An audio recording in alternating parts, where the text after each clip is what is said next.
Welcome back, everybody, to another edition of Narrative, The Road to 100 with Black AI Media. I am Cedric Scott Jr., your host, and I'm joined by another amazing guest making waves in the tech space, supporting business, working in the aspect and sphere of culture, and really helping people elevate. Really quick, I want to just open up space. We have Marie Roker-Jones joining us. I want you to just give us a quick intro, tell us who you are, what you're doing, and then we'll jump into our questions. Sure. So I'm a two-time founder at the intersection of social impact and tech. That's always been the foundation of all my work. After being burned out by startup culture, I started Curious Culture, which is with my first startup founder, who's another Black woman. And really what it is really making curiosity the foundation of our work, and really helping others, particularly those from, I want to say, underestimated communities, like our communities, to dig in, ask the right questions, and start to leverage curiosity to really make connections, get capital, and create change. And what I'm doing right now is I just took over the lead for women in AI for AI 2030. I'm building She Leads GPT, which is an AI-driven platform to support women founders. But instead of just focusing on business insights, it's a combination of emotional support, a safe, I like to call it a soft landing space for women to come as they are and be honest with what they need in order to push forward and complete and become the founders, the entrepreneurs that they envision. And that's it. We appreciate that and glad to have you joining us. And it's always nice to connect with folks within the space who are pushing things forward, and I definitely want to dig into that a little bit more. And I like the phrasing that you used, underestimated communities. Our driving question that I'm asking all of our guests here for the Road to 100 is, what does narrative mean to you? I love that question, first of all. Thanks for asking it. And to me, narrative means owning your story, being the one that can tell your story in the way that reflects who you are, your values, and helping you to not just tell the story, but to get others to understand why your story is important. So I strongly believe in us as a people owning our narrative, because if we let anyone else own our narrative, they can choose to I'll say, remix it to suit what's important to them. So we have to own our narrative, and we have to put it out before anyone else puts out our narrative for us. And building on that, I want to dig a little bit more into your personal journey as it relates to the world of tech, getting into AI. So if you can tell us, just walk us through, how did you get started in the space, and what led you to where you are today? So I have an interesting story. My first startup, I met my co-founder. I used to listen to her here in New York on WBAI. So she had a show called Artsy Fartsy. So she was looking for a co-founder building for military veterans and spouses, and really for those with intersecting identities. So those who are Black, who are usually the ones that have a harder time transitioning. So we built Oya. She's from Wisconsin, so they say Oya. So that's why it was kind of like, we Oya for your service.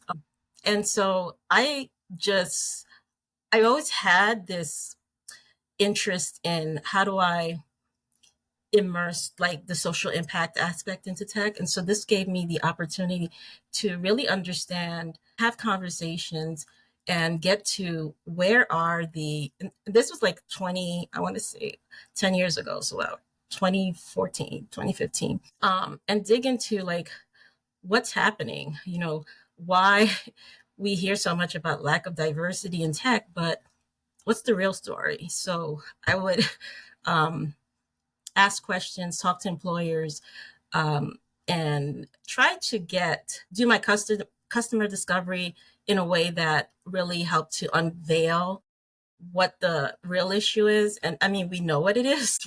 Let's not kid ourselves. I didn't always get the answer I was looking for, but it really helped me to look at how to be more creative to get those of us who are often blocked from being in these spaces.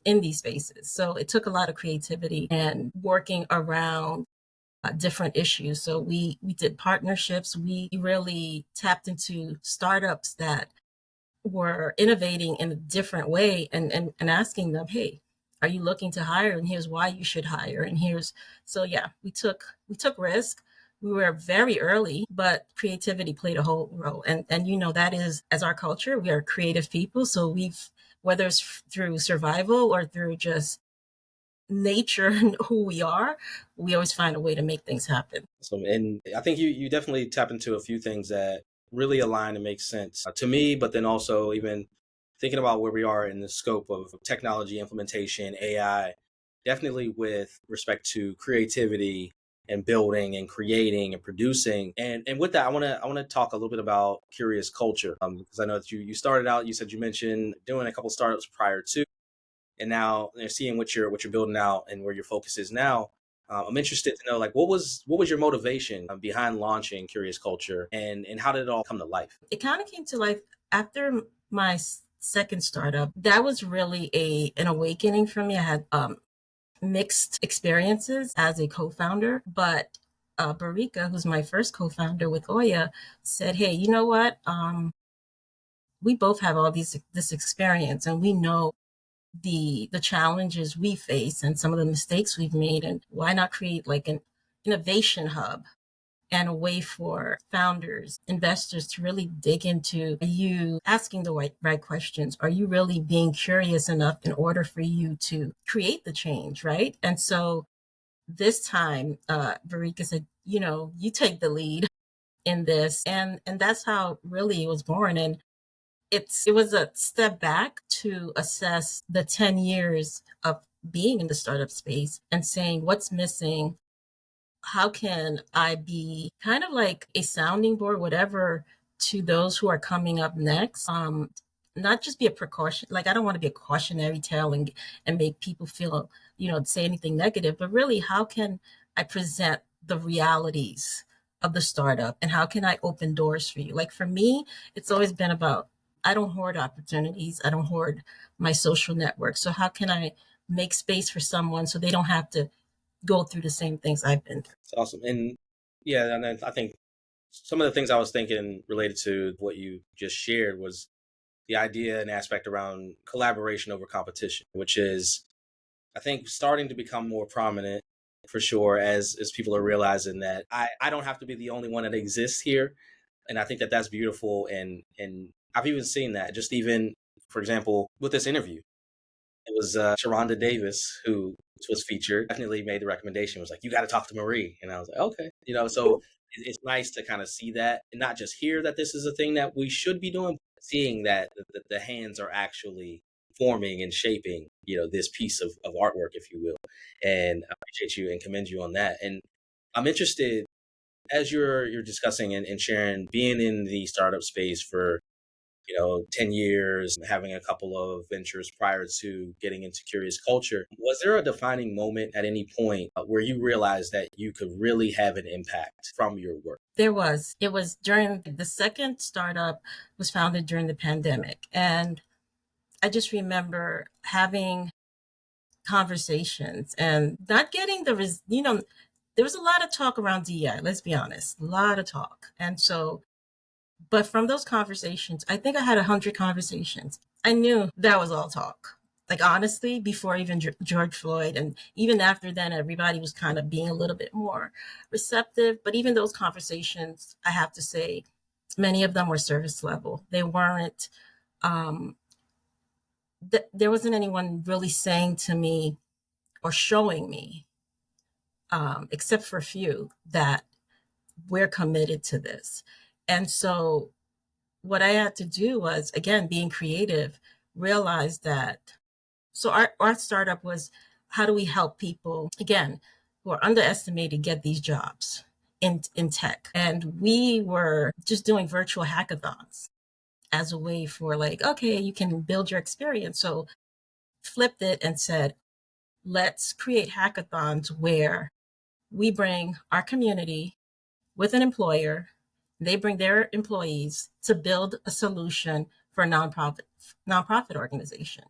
What it did was it took away that layer of, I'm going to use people who are already in vulnerable spaces to build something for us, right? Because I knew that if I went to employers and said, hey, we want to do hackathons with you. They were just going to use people to get solutions built for them. So we gathered them around the cause. What it did was it was a backdoor way of getting people hired, because when you're building with people and you're able to see what they can bring, it's very different than when they send their resume.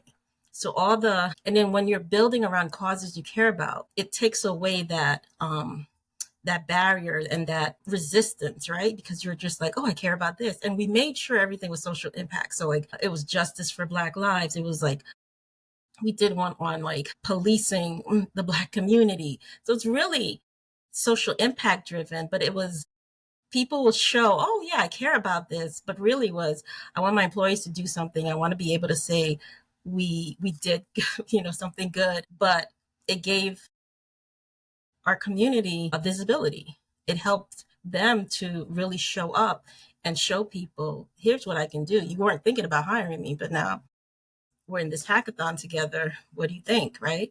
So it really was this defining moment, like I said, with the pandemic and realizing nothing was going to be done really. And it was more talk than action. So I had to find a way to pivot, find a way to make them take action without them thinking they're taking action. So, yeah. Yeah, and I appreciate you sharing that, because I know for a lot of folks, honestly, like, the pandemic was definitely a moment in time where things froze and then we had to continue, and there was a Yeah. lot of shifting and movement. So it's interesting and kind of nice to hear, from your perspective what that looked like, and also the benefits that you're seeing now on the back end of stepping in and taking the helm and really grabbing the reins and saying, all right, well, this is what I'm going to do, and not being stagnant, and then ultimately what that does and what it looks like for other people, right? So I have a lot of respect for that. So thank you. Thank And you. of course, Thanks. and I'm curious too, because I know we talked about curious culture a little bit, but then I know that you're also in leadership with AI 2030. So between those two things, either or can go first. Would you happen to have any current like insights as far as like developments and pieces that you're really passionate about right now? I tend to get excited about a lot of things, and putting it under one umbrella can be difficult. So I've created like a framework of the pillars. And one of the things I'm looking at as we move into a new administration is how do we become proactive? How do we look at the intersection of AI and blockchain? And what's I think top of mind right now for me is a lot of the policies that were put in place to protect and make sure there's ethical frameworks for AI are going to be taken away. And so then what does that mean for vulnerable communities, especially as we look at deep fakes, especially as we look at facial ID, like profiling and all that. So I would say that is top of mind.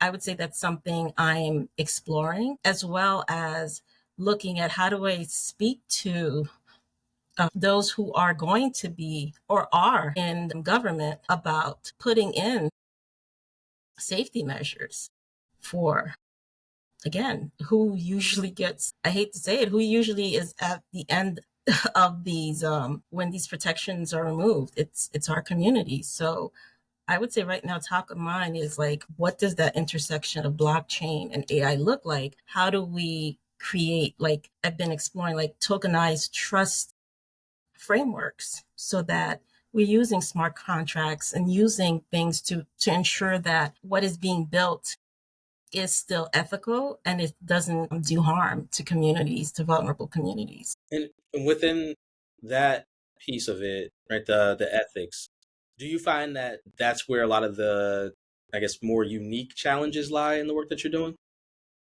I'd say, yeah, sometimes. It's not just that. I have to be honest. When I look at, I know there's a lot of Black women and Black men in AI, but then when I look at panels, when I look at events, I'm not seeing that reflected. I'm not seeing the people that I know that have experience and are knowledgeable and can be these thought leaders. I'm not seeing it. So I would say, yes, the ethical AI is a huge piece, but we need more of us talking about it in these spaces, because what people are going to be talking about is the development, the advancement of AI. Like we're seeing now with, I think ChatGPT has 12 days, So there's just going to be more advancements, but when we're not at the center of these conversations, when we're not the ones leading and creating, that creates a problem. So I would say the foundation is ethical AI, but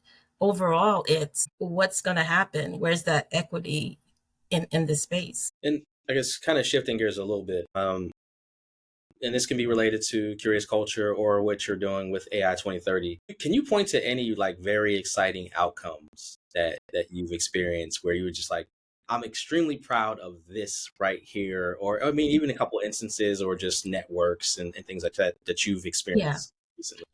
That's a great question. And I have to remind myself, as I'm talking to you, like, what have I done? Because how you're just like, wait, I've done more than that. Why am I just focused on that? So okay, here's what's exciting. At the end of October, I went to the Gaming SDG Summit at the UN. It was all these, people who are in gaming and people who are in social impact. And I'll be honest, what excited me was seeing that there's opportunity. I love looking at intersections. I'm like the intersection queen. I love looking at where does AI fit in gaming? Where does AI fit in blockchain and all of that? And what was exciting that came out of that is, I mean, the gaming industry is, I believe, like a $300 billion industry. I would say, if I'm trying to remember the numbers correctly, don't quote me on this, but maybe 80% of that is mobile games, right? And we think a lot of it would be the consoles, but it's not. It's mobile games. But in just that one event, I learned so much about the gaming industry, where AI can fit, and the fact that there's opportunities for us to make impact in there. And so, I'm looking at who are the people in our community who are building games and are exploring AI in their games and doing like social impact work. The other thing, I'm having a conversation with the Gina Davis Institute that's really looking at misogyny in games. Well, I want to talk about, and talk to them also about that intersection again of race and gender and all of that in gaming. But most importantly, I want to see more of us somehow create gaming studios. And if I could share one thing that I really got excited about here in New York is that here in New York, there's an incentive to build games here. There's a 75% tax incentive. You don't have to live here, by the way. You just have to have somebody hire someone or have someone that's part of your gaming studio here. In addition to that, I believe you get 100K to build out. And so things like that excite me because that makes me think, well, who maybe isn't thinking about it or is thinking, I don't want to, I don't have the time or the resources, but I'd love to explore AI in gaming. The other thing too is name, image, likeness. Um, I spoke to after the gaming summit. I spoke to a small agency that's looking at how do we help college athletes, particularly women, with their name, image, likeness. Well, that's where we should be looking at AI, right? We should be looking at not just for AI in the sense of protection and but creating digital twins. Like there's so many opportunities. So I like to explore that and that gets me excited because I see where there's like these gaps and spaces where we could slide in. But a lot of times it's the funding. So I try to really think and talk to people to see if there's funding first, if there's something available first. That gaming summit was like mind blowing. It really was because I learned so much and realized the potential for us to build in that space, but we need the funding, we need the support, but there's opportunity there. And I'm glad that you shared that because I mean, first of all, I wasn't aware necessarily of the potential, especially now like what you just framed is what's happening with New York. So for anybody who's listening to this, watching this interview, there you go. Yeah. And reach out. So reach out to me on LinkedIn. I will connect you to that because they don't even advertise it. And I was like, a lot of people don't know about this. And she was like, well, thank you for taking the time. So yeah, reach out to me. For sure. And yeah, anybody who's here, of course, at the end of the interview, we'll allow time and you can share exactly how they can get in touch with you. But hopefully, people do because again, it's the opportunity, opening up space. the connections to the technology, but it's well, what's happening? What does the segue look like for us to start to move in that? And you just laid out something really nice that I think could be really beneficial to a lot of us. Um, Yeah. in terms of what you're currently doing with Curious Culture, and even at AI 2030, how are you seeing your work beginning to shape and frame within our community as far as the diaspora, and even potentially like looking global? Like, how are you starting to see yourself show up in those spaces? Yeah, thanks for asking that because I just started doing that. I kind of was shying away from it because I was like, well, I'm not a technical person, but the social impact is the driving force. So I guess you could say like how I'm seeing show up is reaching out. Like I literally just sent an email to Representative Yvette Clarke, who's here in New York. She's going to be chairing the Black Congressional Caucus. So I reached out and said, hey, look, I'm the Women in AI lead. I have done this work, social impact in tech. I'd like to talk to you about like, what is the CBC thinking about as it relates to our community and AI, especially when it comes to building and creating. Again, I told you like all about making sure ethical and those frameworks are in place, but I want us to move from just being seen as creatives and consumers. That's not all that is to us. We're builder. We can really make impact. So I want to start shifting that conversation to: are you looking at? Are you supporting the ones that are building? Meaning they're startup founders. They are putting in the time and work. Or they what are we doing for those people? Not just the research behind it, and also the working with academia, but the builders are the ones we're going to need. They're going to be the ones creating jobs. They're going to be the ones changing this game. And honestly, I feel like as much as there's concern and about the new year, the new administration, everything, I feel like it's opportunity for us to start looking at how can I build in these spaces where there's going to be a need. Education. Like I homeschool my 13-year-old, and it's been a game changer for him because I didn't want him to lose a love of learning. So helping him to learn in a way that feels right to him, there's going to be more of a need for that. Healthcare, finance. We have to start looking at where are those gaps and how do we fit those gaps. And it's important to not be so caught up in, because I do it too, I don't know this. It's not what you know, it's what you bring and transfer. Like I can bring social impact to different spaces. So I don't have to necessarily be an expert. There's already experts there. I could work with them to create something. I don't have to be the expert. I'm going to stay in my lane. So we got to start looking at that, staying in our lane and building. This is our time to build. Like really, and the one thing I'm really working on and trying to make those connect those dots is, again, like I said, the funding. It's really what a lot of times is the block for us. I want to dig into more of that social impact work though, Yeah. because I think that that's really important because outside of course, just telling people about things and about opportunity, it's you now stepping into a space of guiding people into that. Because sometimes, we know that people in some aspects need like a hand holding experience. Like I need to walk you through this. Like it's not enough in some cases to say, go here, go to that website and Yeah. just, meander around. I literally need to give you the step-by-step process. And you mentioned education, people learn differently, right? There are different modalities of how we can implement. So thinking about that, I'm curious more so about like your personal journey. Like how has your personal life shaped and framed the way that you're approaching that work in terms of supporting other people right now in what you're doing?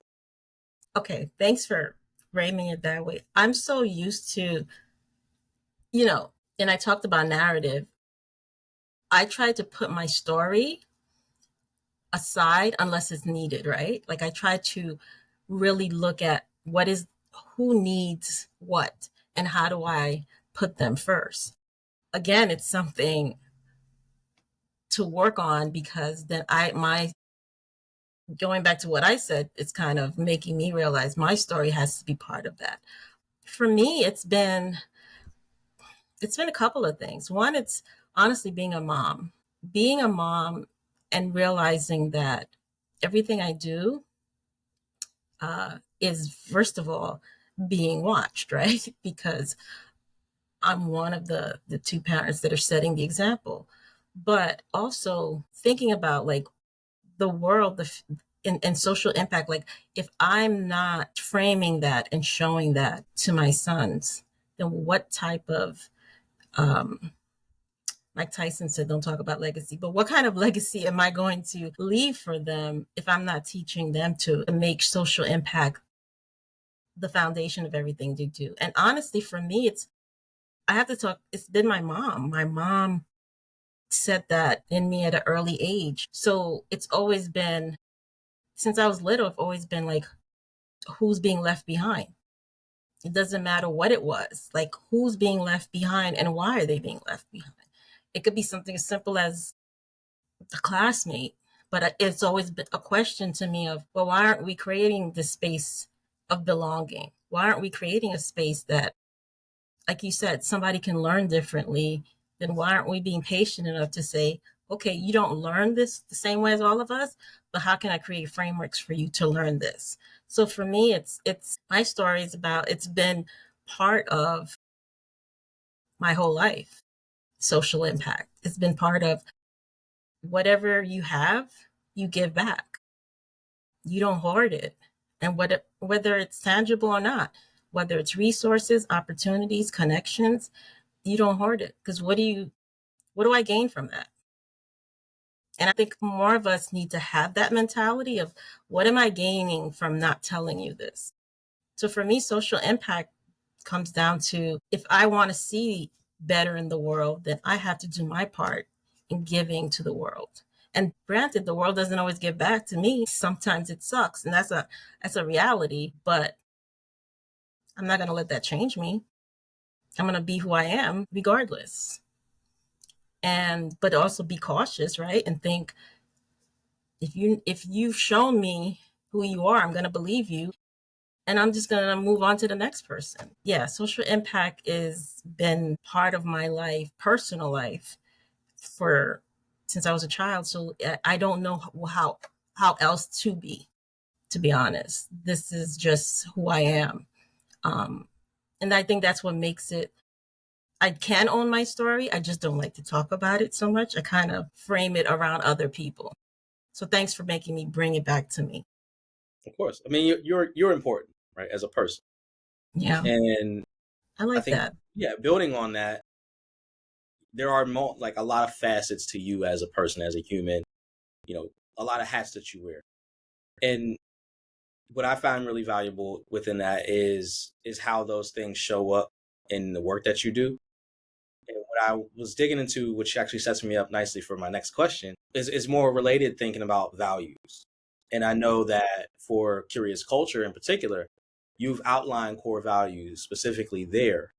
So I was interested to see like the overlap, right? Because we have innovation, inclusive cross-functional collaboration, precision, and creativity as those main kind of driving Mhm. pillar values there, in terms of like your living lab approach, as I understand it. Can Yeah. you talk a little bit about those values, how they show up within Curious Culture, and then just in any project, anything that you kind of undertake? What does that look like in practice? Yeah. For me, it looks like really listening, and listening to what is said and not said, and looking at, again, what are the gaps? Where are the gaps, and how do we fill them? Like, so it's, how do I frame this? I feel like it's more the work that we've done, and in just talking, like in the work that I'm doing with women founders, for example, it's just creating that space, and then all that other stuff comes through. I feel like it's the again, it's the core, as you mentioned, it's the foundation, it's these values, but it's really about, how do I create that space first? for all that to come out. Because if there isn't the space, then I'm not going to show up to be creative, and I'm not going to help you to be more creative because I'm not going to ask you the right questions and make you think differently. You can't innovate if there's closure, right? You have to have the space, the physical space, as well as the energy to say, let's do this, and what do you need to do this? I think the core of it is asking, what do you need to get to that point? Is it resources? Is it you are not brainstorming and ideating in the right way? Is it that you don't believe in yourself? Is it that you know, you're not supported? Whatever it is, how can we get you from where you are now to this place of creativity, to this place of innovating, to this place of seeing what your idea is come to life? So it's not just, it's sitting there, it's stagnant. We have to create that space for people. And that's what I believe Verika and I do, is we create space for people to show up, to help them move from that stagnation and from whatever it is that's blocking them to get to that next point. And I love that we've been able to tap into your past, right? Personal story, what some of that looks like. And then now talking more so about present. But I want to go a little bit to the future, and I'm curious. Simple but complex question: What's next for you in the work that you're doing? Like, what can we look forward to at this point in any of the projects or the functions and work that you're currently operating? I think next for me is, like I said, the intersections. How does that open doors to more opportunities? What's next is a hard one for me, only because I've taken a step back to say, how can I be more effective? Instead of, I'll be honest, I've just been like, just spread myself out a little too thin, and in the sense of trying to be everything in different spaces. And what I've learned, honest, is that I can't be effective that way. So in order for me to say what's next, I have to say, I'm taking a step back to say, what do I need to show up? As well as, what do I need to be the version of myself that I know can create all of that, like the innovation? What do I need? So it's been, what's next is a question mark. I know that it's the focus on, like I said, AI, blockchain, AI, and gaming. But what it looks like right now, I could tell you one thing, and it could look differently as I take a step back to really assess, because it's hard. And I realized something too, that this conversation was really centered around me, and I left out a lot.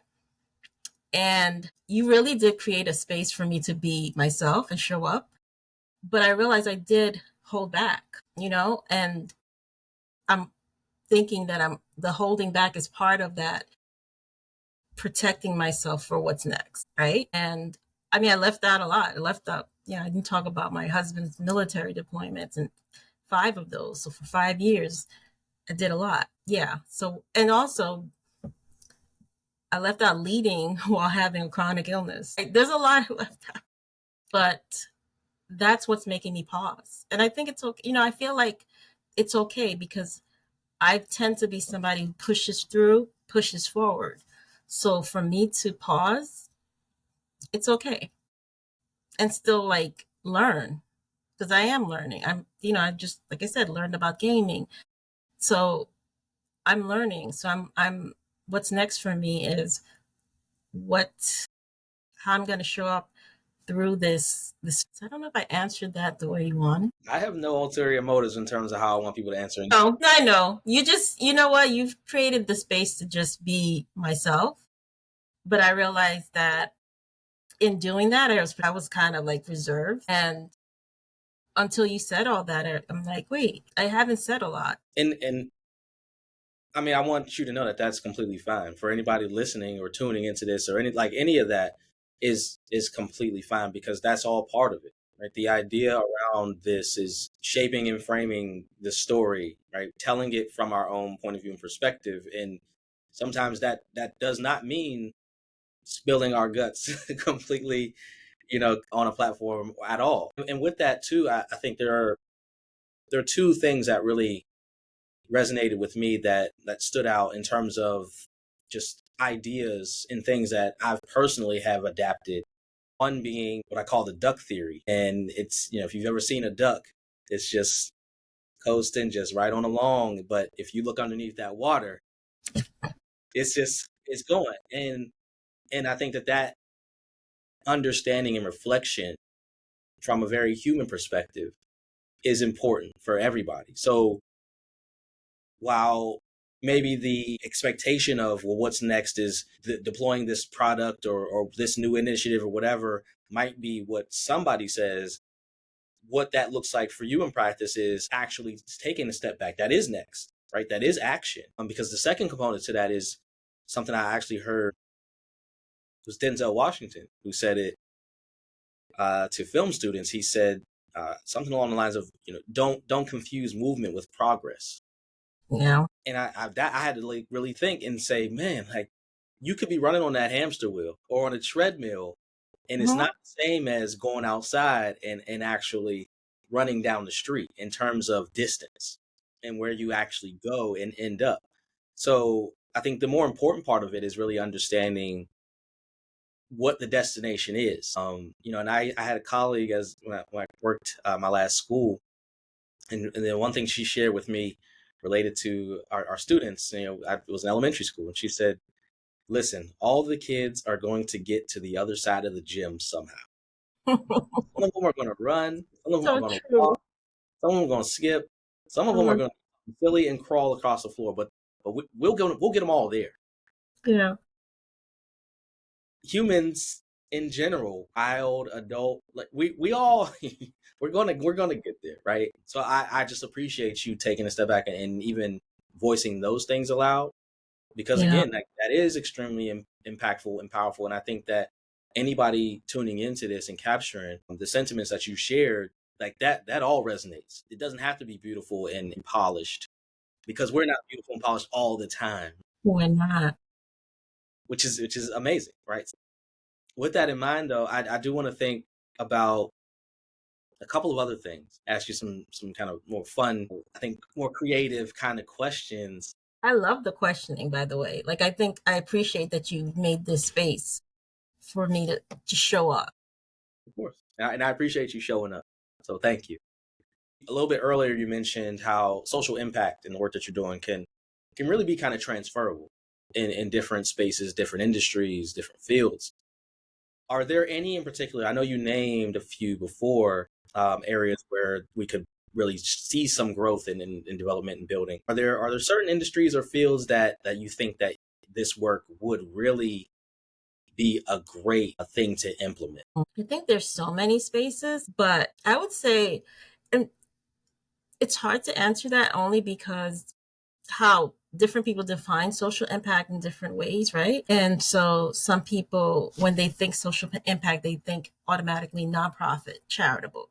And it's not necessarily that. It's, how do you move something, like you said, like, is it progress? Like, how do you help, whether it's a group or whatever, progress? And so it's for me, it's hard to really answer that in a sense that without it feeling like it's polarized, like it's very black or white, right? Like social impact, I feel like we see different industries doing it. I'm trying to think of one space where I think right now, where I think there's industry wide, okay, industry agnostic, like they like to say, regardless of industry, what there's going to be, what there needs to be when it relates to social impact is ensuring that people who are doing the work feel protected.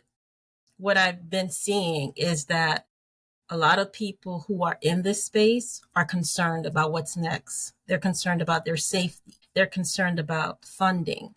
They're concerned about, why should I build if there might not be any opportunities for that? If I were to say one industry, definitely it would be Web3, crypto. We need to see more social impact there. We really do, because of how complex it could be and not everybody understands it.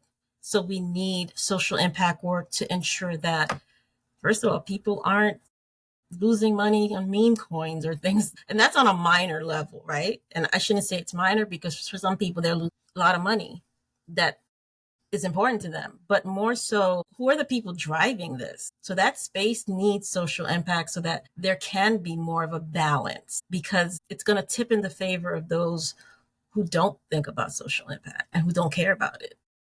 So that I would say that's one space. But overall, I think every space needs to be looking at what is the work I'm doing. Is it, well, first of all, am I, like you said about the Denzel quote, am I making progress?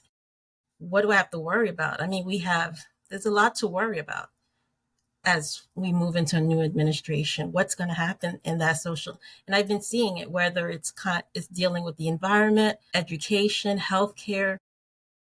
We're going to make sure that people who are doing that work feel safe, and they also feel protected, supported, cared about, because they're doing the hard work that some of us can't or don't want to do. So we have to, yeah, make sure. But yeah, crypto, Web3, that space needs. I was about to say that space needs Jesus. It does. I mean, really, but seriously. But yeah, we need social impact. And just even think about I think what's important in that message is, as far as the core of it, is that all these things, we'll say technology at large, it's all essentially being built around people. So the human centric component of it is again thinking about who's driving this thing, whose hand is pushing the buttons and moving the gears around. Because again, that speaks to the intent and ultimately what's going to happen as far as the impact on people, on society, the social impact of those decisions. So if you, of course, have folks like yourself that are pushing those things forward, creating that progress, then rest assured we're a little bit better off, I think, than some other people who might be driving things for their own benefit. Or It's been a weird year. Can we be honest? It's been a very weird year. And social impact or not, I'm just like, yeah, it's been a weird year. Even doing this work, you just kind of step back. No matter what you're trying to do, it's just like, and the cognitive dissonance has been so like glaring. Like, wait a minute, you care about this, but then you're doing that. So I think that's what's been making it like kind of hard to say social impact. It needs to be everywhere, because the streets are, yeah, it's been a year and it's not over. So I'm just like, let's just hope. I think in some regard with a lot of the things that we're seeing, you know, it might just be getting started. Exactly. Like, yeah. I mean, this week alone, last week has been weird with United Healthcare. Yeah. So that social impact, we're going to have to protect those people too. Like I said, the ones doing the work, if you're thinking about doing the work, make sure you have a support system around you, because this is not, this is no joke. Don't do it alone. And Yeah. I think one thing that you mentioned too, a couple times, is not more than just access to information and opportunity. Is we're more so related to resources and funding. And I want to ask a question related to that as we're thinking about the social impact and the implications of the work that you are doing and will continue to do and what others are looking to do. If you had unlimited resources, Ooh. how would that expand your reach? Like, what would the next phases and steps be for you as you're building things out? If money and access and all of the things were no issue. I love that. It's a hard one because I'm thinking of like, oh, I would save. Yeah, but I would invest in the people that are creating solutions that would make the life better for people. Honestly, like I don't think I wouldn't, this is going to sound wrong, but there's enough people giving to charities, give it to the builders, because it's not about sustaining this space of like, yes, there's need for money for poverty, but I would give it to people who are, I don't know, right now we could have someone who has a cure for something. We need let's just look at the Black community, sickle cell. Right now, there could be somebody who is working on something. They just don't have the funding. Imagine what the difference that would make. I think about our health, our education, elevating people out of poverty, but not elevating them by giving them money, but elevating them by helping them build so they can get out of that situation. I feel that strongly that for me, but also I would use some of that money to create a space for rest for people too, because I feel like that's important. So I would have something aside so that if Cedric says, you know what, I want to take a week with my family and just chill, but I don't want to, the cost, the time, but that you could do it without having to worry about it because you put in the time. So I think for me, that's important to create that balance of ensuring those who are building have that and they don't have to think about it. They can just build and they have the funds to make it happen. People would, imagine what that would look like. And then also giving that money, like I said, for rest. Can't just build without rest because then you're not, helpful to anybody, especially not yourself. So making sure you have that time with loved ones and making sure you have that time for yourself to reset and not having money be a barrier to that. So if all of that can lead to breakthroughs where we see, yeah, I often think about that. What would life look like if just the diseases, just the poverty wasn't an issue? People would show up differently. A lot of things people do are, I mean, look at United Healthcare, out of desperation or out of just being in this mindset of like being fed up. And we have to protect, yeah. So that rest for your mental health and that money to build, as long as it's building to make a change and then helping people to get out so that they're not stuck in a situation, like, yeah, I would love to see, yeah, I wish I had the money to do that because imagine how people would show up in the world. Yeah. I wish you did too, because I'm tired. Yeah, right? Like you tired. You would want like if I would say, hey, yeah, I got this little here's a ranch or you wherever you want to go. You go chill. Even if it's a week, you'd show up differently after that week because you probably would have so many ideas because it'd be like, I needed that. Instead of when you take a vacation, you need a vacation from the vacation you just took because you spent all this money, you did all this stuff. But imagine if you didn't have to think about that. Like everything's taken care of, not just like on that rest retreat, but everything outside of that is taken care of so that you can rest. So all the work is delegated. I mean, that would be beautiful. I'll be 100% honest. And I know that everybody else can attest, especially for the people who are really in the work, making things happen day to day. I mean, it's been immensely impactful for me doing these interviews and talking to people like yourself and hearing about the building and seeing it and doing research on people and tapping into their networks and that type of thing and just being able to bear witness directly to what's happening in real time, Mm-hmm. but at the same time thinking about, wow, they're doing a lot. What does downtime or family time look like for these people who are doing all these things?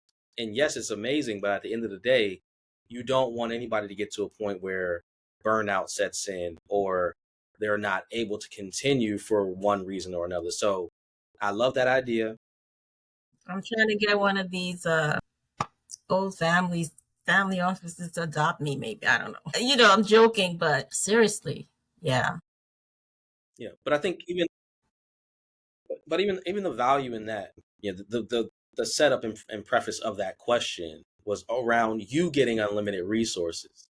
So it's really encouraging from the social impact lens to hear you talk about how you would take your unlimited resources and apply it for the good of others. I think that says everything that we need to know in terms of who you are and what you're pushing for, and what your purpose is as far as building.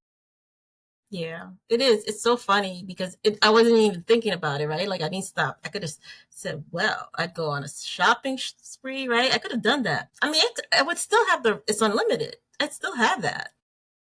That's what makes me, but my mind boggle about billionaires because I'm like, I would still have it. So, and you have to be mindful. You can't do it for everybody, but you still could do it.